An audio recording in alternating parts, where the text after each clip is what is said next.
Sa Cagayan de Oro City, tulo ka managlahing sunog ang nahitabo nga midanyos og kapin 1 million pesos. Samtang sa laing sunog ang nahitabo sa Balingasag, Misamis Oriental. Ani ang report ni James Paulo Yap. Nakuhaan og video sa usa ka netizen ang dakong ulbo sa kalayo sa Phase 1 Villa Flora Subdivision sa Barangay Kugman sa Cagayan de Oro City Sabado sa gabi. Diin duha ka panimalay ang ugdaw, samtang duha ang partially damaged. Nagsugod kuno ang sunog sa panimalay sa usa ka malo aldiger. Gawas manggod sa akong manghod, sir. Dako na ang kalayo sa silong. Pagka motong nagsinggita na akong manghod, duha nga sunog. Nanggawas na ng mga tao, paggawas na mo tanan naday nibuto ka kuan murag hinay lang. Katuluman ang nibuto. Hinuon walay nasamdan o namatay sa maong hitabo. Pagtawag sa amo, 100% na ang sunog sa kwartong origin. In fact, nakadamay na siya og isa ka balay.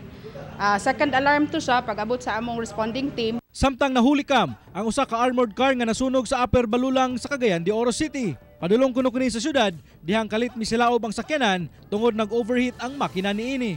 Girespondihan sa kabomberohan ang sunog sa usa ka balay nga gihimong furniture shop sa Davao Street, Aluba, Barangay Makasandig. Miabot sa ikaduhang alarma ang sunog nga nagsugod sa master's bedroom ug midanyos og kapin 300,000 pesos. Samtang laing sunog sab ang miulbo sa Barangay Kugon, Balingasag, Misamis Oriental. Tungod sa kadako sa kalayo, paspas nga naugdaw kining tulo ka panimalay nga sagad gama sa light materials. Tulo ka banay ang apektado sa sunog nga midanyos og 35,000 pesos. Kauban si Makoy Sempron sa kamera. Ako si James Paulo Yap para sa One Mindanao.